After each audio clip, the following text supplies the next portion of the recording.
विद्यार्थी मित्रांनो, सह्याद्री ट्युटोरियल्समध्ये तुमचं स्वागत आहे. सर्वप्रथम मला एक गोष्ट क्लिअर करायची आहे. थंबनेलमध्ये लिहिलंय आपण 0 to hero स्ट्रॅटेजी, बरोबर आहे. सीईटी मध्ये चांगला स्कोर करायचा आहे. पण एक पहिली गोष्ट लक्षात घ्या, मला क्लिअर करू दे, इथं कोणीही झिरो नाहीये. कोणीही झिरो नाहीये, स्वतःला झिरो समजू पण नका. लक्षात घ्या, हे बघा, देवानं प्रत्येकाला काही ना काही प्लस पॉईंट दिलेले असतात. लक्षात घ्या, आपलं दुर्दैव आहे की इथं आपण सगळ्यांना एकाच तराजूमध्ये काय म्हणूया आपण तोललं जाते, त्यांची परीक्षा घेतली जाते. प्रत्येकाकडे असणारं स्किल वेगळं असतं. आता विषय थोडासा बाजूला नेतो.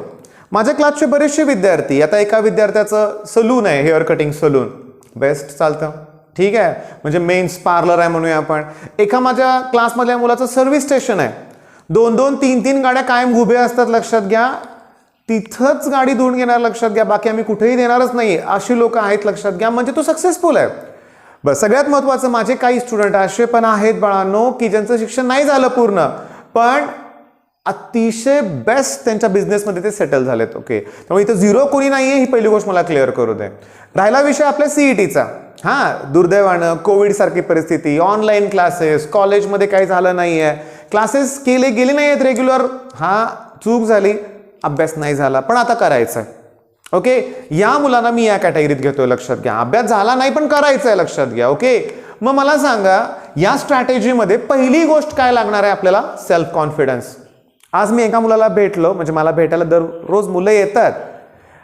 जेईची प्रिपरेशन करतोय तो मुलगा. ओके, बघा, आणि आता तुम्हाला माहिती आहे टाइम टेबल. ओके, 2 ऑगस्टपर्यंत त्यांचे 3rd आणि 4th अटेम्प्ट होणार आहेत. ओके, मी त्याला ना टिपिकल 2-3 क्वेश्चन्स फक्त विचारले, त्याची उत्तरं त्याला देता आली नाहीत. म्हणजे काल आपण फर्स्ट लॉ ऑफ थर्मोडायनामिक्सचा एक व्हिडिओ दिला होता. म्हणजे आपण माहिती आहे एक सिरीज सुरू केली ज्यात आपण रिपीटेड क्वेश्चन, गॅरंटीड क्वेश्चन जे येणारच अशी सिरीज घेतोय आपण. ओके, ते क्वेश्चन तुम्हाला करायचे आहेत, त्याची लिंक मी डिस्क्रिप्शनमध्ये देतोय. मी त्याला विचारलं mathematical equation for first law of thermodynamics. तो लगेच म्हणला, असं असले थिओरॉटिकल क्वेश्चन्स मला येत नाहीत. ओके, मी असं थिंकिंग करतो, हे करतो, ते करतो. मी त्याला म्हणलं, ठीक आहे बाळा, पहिल्या अटेम्प्टचा स्कोअर नाही, 50-60% आहे. बघा, सीईटीची प्रिपरेशन काही नाही आहे. मग त्यावेळेस मी बघितलं, पहिली गोष्ट त्याच्याकडे कॉन्फिडन्सच नव्हता. कारण तो जो पहिलं वाक्य मला चुकीचा बोलला, तो म्हणला मी ॲडव्हान्स यावेळेस देणारच नाहीये, नेक्स्ट इयर देणार आहे. एक्झाम व्हायच्या अगोदर त्यानं ठरवलं की मला रिपीट करायचं आहे. चुकलं. हां, काय उपयोग आहे सांगा बघू. म्हणजे लढायच्या अगोदरच हार मांडली ना. मी तुम्हाला जस्ट एक्झाम्पल देतो. लक्षात घ्या, क्रिकेटमध्ये जेव्हा अपोजिट टीमचा स्कोर ना 300+ होतो की नाही, बघा, नेक्स्ट बॅटिंग करणारी टीम असते ना, बऱ्याच वेळा त्यांची मानसिकता पराभूत असते, एवढा कुठं स्कोर होईल का. पण यावेळेस मला आठवत आहे, साऊथ आफ्रिकासारखी टीम, आय थिंक ऑस्ट्रेलिया विरुद्ध त्यांनी 350-400 स्कोर चेस केला होता. हा, कॉन्फिडन्स असेल तर का नाही होणार. पहिली गोष्ट कॉन्फिडन्स पाहिजे. या स्ट्रॅटेजीसाठी पहिली रिक्वायर्ड गोष्ट आहे कॉन्फिडन्स. तो आणा स्वतःच्यात, काही अवघड नाहीये, होऊ शकतं. ठीक आहे. दुसरी गोष्ट, आता प्लॅन. ओके, प्लॅन काय असला पाहिजे. आता मला सांगा, मी त्या मुलाशी खूप बोललो काल बरं का, कारण माझं पहिलं काम काय असतं की कुणाचा कुठलाही स्टुडंट असतो, भलेही तो माझ्या क्लासचा नसला तरी काय हरकत नाही, त्याचा कॉन्फिडन्स मला वाढवून द्यायचा असतो. मी काल काम ते केलं. मी त्याला विचारलं की या 15-20 दिवसासाठी स्ट्रॅटेजी, त्याचा प्लॅन काय. तर तो म्हणला, तो कोटाला होता क्लासला, लक्षात घ्या, आणि सातारचाच आहे. त्यानं मला सांगितलं की त्यांच्या क्लासमधल्या शिक्षकांनी पूर्ण NCERT रीड करायला सांगितलं. त्यांनी सांगितलं की NCERTच्या बाहेरचं जेईला काहीच येत नाही. अरे, ही वेळ पुस्तकं वाचन करण्याची नाहीये. तुमच्या स्वतःच्या शॉर्ट नोट्स अगोदर तयार पाहिजेत, त्या फक्त ओव्हरलुक करायच्या आहेत या 15 दिवसात. पूर्ण फिजिक्स केमिस्ट्री काय, मॅथ्स जाऊ दे, मॅथ्स काय वाचन नाही करायचं. फिजिक्स केमिस्ट्री NCERT सगळे बुक वाचून होणार आहेत का? नाहीत होणार. ते अगोदरच व्हायला पाहिजेत. हां, होतील ना. तुम्ही अगोदर 2 वेळा NCERTची बुक वाचली असतील, त्याच्यात तुम्ही अंडरलाईन बऱ्याचशा गोष्टी करून ठेवल्या असतील, तर पट ओव्हरलुक करायला जमेल. पण डिटेलमध्ये वाचण्याची ही वेळ नाहीये. म्हणजे त्याचे प्लॅन चुकले. ओके, मग मी त्याला सजेस्ट काय केलं माहिती आहे का, दे तू जेई नंतर आपल्याला एक 15-20 दिवस, 3 आठवडे मिळणार आहेत, ये माझ्याकडं, मी घेतो सीईटी. कारण तो ब्रिलियंट होता. मला माहिती आहे 21 दिवस खूप झाले एखाद्याची सीईटीची तयारी करून घ्यायला, एखादा ब्रिलियंट विद्यार्थी असेल तर. म्हणजे प्लॅन तुमचा तयार पाहिजे. मी त्यात तुम्हाला सांगतोय काय बघा, की तुमचे जे स्ट्रॉंग पॉईंट आहेत किंवा जे स्ट्रॉंग सब्जेक्ट आहेत, एखाद्याला मॅथ्स आवडतं, बाळांनो ते मॅथ्स आणखीन परफेक्ट करा. हां, इथं काय असं मॅथ्सचं पर्सेंटाईल वेगळं, फिजिक्सचं वेगळं, केमिस्ट्रीचं वेगळं असं नसतं बरं का. टोटल स्कोअरनुसार तुमचं पर्सेंटाईल ठरतंय. त्याच्यामुळे तुम्ही मॅथ्सचं पर्सेंटेज इन्क्रीज केलं, मॅथ्सचे मार्क वाढवले, तर आपोआप पर्सेंटाईल सुद्धा चांगलं येणार आहे. ओके, मग पहिली गोष्ट क्लिअर झाली. ठीक आहे. आता मॅथ्सचा विषय निघाला तर मी तुम्हाला सांगतो, आज बायनोमियल डिस्ट्रीब्युशनची टेस्ट आहे. टेस्ट ऑब्विसली यश दादा घेणार आहे, यश आराध्य. ओके, ती पण लिंक मी डिस्क्रिप्शनमध्ये प्रोव्हाइड करतोय, बाळांनो द्या ना टेस्ट. बायनॉमियल डिस्ट्रीब्युशनचे मी 2 व्हिडिओ तयार केलेत, एक 15-20 मिनिटाचे, अर्धा तासाचे, तर सगळं मी क्लिअर केले, त्याची पण लिंक मी देतोय. बाळांनो मॅथ्स खूप इझी आहे, खूप. आता मी रोटेशनल डायनॅमिक्स, थर्मोडायनॅमिक्स असे 2-3 व्हिडिओ काल दिले, बरोबर आहे. आता तुम्हाला सांगतो मॅथ्सचे मी भरपूर व्हिडिओ तुम्हाला प्रोव्हाइड करणार आहेत. म्हणजे आता एक स्ट्रॉंग पॉईंट कुठला आहे ते अजून स्ट्रॉंग करा. आता जे कधी केलंच नाहीये त्या गोष्टी करत बसू नका. ओके, हां बघा, मी हा पॉईंट अजून कधीच वाचला नाही, गेल्या 2 वर्षात बघितलं पण नाहीये. मग अशा नवीन गोष्टी करण्याची काय गरज आहे असं मला वाटत नाहीये. पण जे 100% गॅरंटी देणारेच क्वेश्चन्स आहेत ते केले पाहिजेत. ठीक आहे, म्हणजे एक प्लॅन असला पाहिजे. दुसरी महत्वाची गोष्ट म्हणजे तुमचं काहीतरी एम असलं पाहिजे. मी तुम्हाला गंमत सांगू का, लक्षात घ्या. काल असंच रेकमेंडेशनमध्ये एक व्हिडिओ मला आला. ओके, त्यात असं लिहिलं होतं की best YouTube channels for MHT-CET.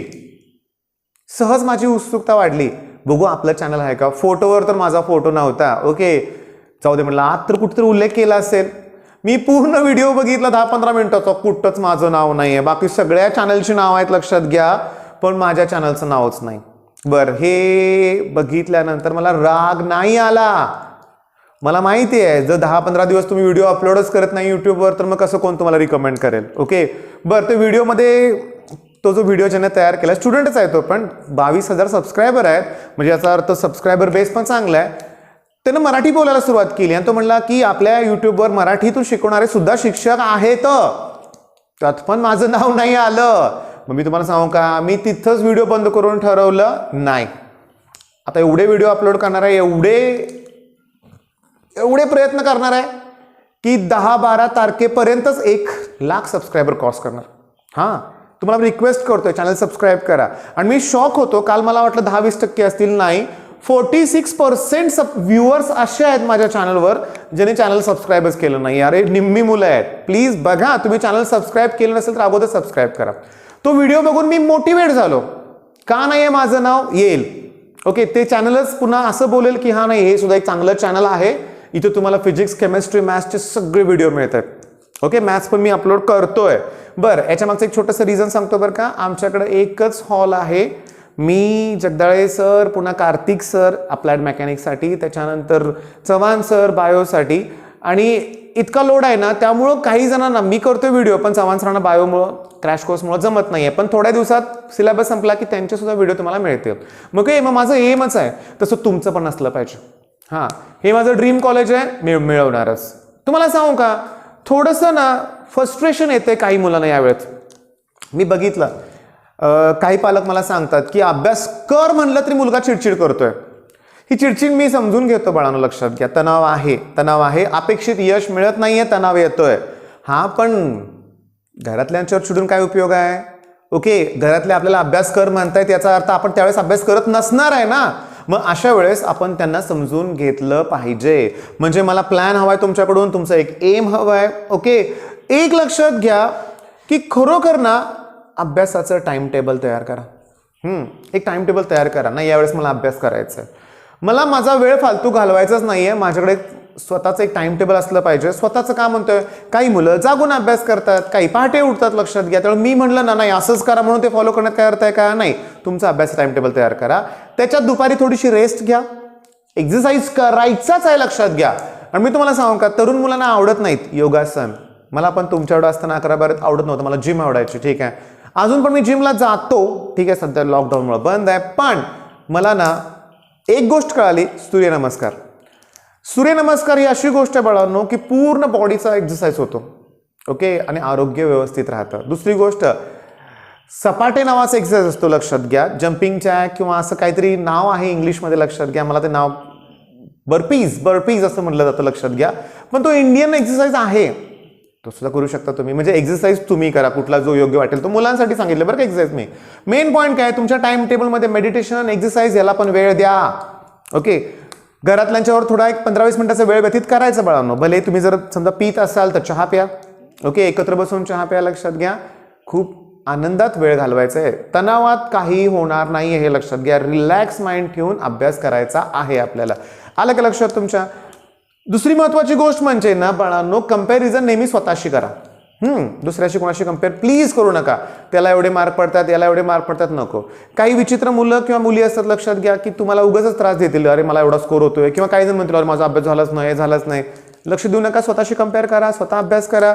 मी सांगितलं यश बरोबर आम्ही सुद्धा टेस्ट तुम्हाला प्रोव्हाइड करणार आहे थोड्या दिवसात. ओके, सगळ्यांसाठी असणार आहेत पूर्ण. म्हणजे पण माझी इच्छा काय माहिती आहे का, ॲक्च्युली महाराष्ट्रातून जर 8-10 लाख मुलं असतील, ओके, टोटल 12वी सायन्ससाठी म्हणूया आपण, ओके, किती असतील आता माहित नाही. सीईटी तर 4 लाख रुपये नाही, 4 लाख मुलं जर सीईटी देत असतील, लक्षात घ्या, 4 लाख मुलं सीईटी देत असतील PCM PCB मिळून, तर याचा अर्थ आहे मुलं भरपूर आहेत. माझी इच्छा आहे की चॅनल मग जास्तीत जास्त मुलांपर्यंत पोहोचला पाहिजे. हा आकडा मोठा आहे, तो खाली आलाच पाहिजे, लक्षात घ्या. ओके, प्रेमानं सांगतोय मी. मग चॅनलला सपोर्ट तर कराच. आणि कालच्यासारखं आज पण दुपारी संध्याकाळी व्हिडिओ तुम्हाला मिळणार आहेत गॅरंटीनं. ओके, त्यात रिपीटेड क्वेश्चन्स असणार आहेत, टफ क्वेश्चन्स असणार आहेत, जे तुम्हाला मी एकदम इझी करून सांगणार आहे. पण मी परत सांगतो तुम्हाला की प्रत्येक वेळेस रिव्हिजनसाठी व्हिडिओ बघणं शक्य नसतं बाळांनो. हे मी जे व्हिडिओ प्रोव्हाइड करतोय ते सगळं तुमच्या वहीत तुमच्या शॉर्ट नोट्स असल्या पाहिजेत. आता ही रोज स्टडी करताना तुमच्या नोट्स तयार असल्या पाहिजेत, सेपरेट शॉर्ट नोट्स. ओके, जेणेकरून सीईटीच्या 2-3 दिवसात पूर्ण सगळ्या टॉपिकची रिव्हिजन करण्यासाठी त्या नोट्स तुम्हाला उपयोगी पडल्या पाहिजेत. त्यावेळेस कोण टेक्स्टबुक रिडिंग करत बसणार नाही लाईन टू लाईन, ते आत्ताच व्हायला पाहिजे, हे लक्षात घ्या. ओके, आता माझ्या भावाला ना सीईटीत 196 होते. जेव्हा त्याला मुलं विचारायला यायचे कसा अभ्यास करायचा, तो नेहमी सांगायचा केमिस्ट्रीचं टेक्स्टबुक 3 वेळा तर रिडिंग करून व्हायला पाहिजे. तुम्ही म्हणाला तर तुम्ही म्हणताय रिडिंग करूच नका, तर 3 वेळा वर्षभरात. पहिलं रिडिंग डिटेलमध्ये, नेक्स्ट रिडिंग फास्ट होणार आहे. ओके, थर्ड रिडिंगला म्हणलात तो काय पटापट नुसतं पेज पलटी करायचा, लगेच त्याला आठवायचं. म्हणजे स्वतःच्या नोट्स, स्वतःच्या पुस्तकात असलेल्या खुणा लगेच आठवतात रे बाळांनो, आठवतात. ठीक आहे, मग एवढं बोललो, तुम्ही ऐकलं माझं, धन्यवाद. चॅनल शेअर करा, जास्तीत जास्त मुलांना सबस्क्राईब करायला पण सांगा, लाईक करा व्हिडिओ आवडला असेल तर. बेस्ट ऑफ लक, धन्यवाद.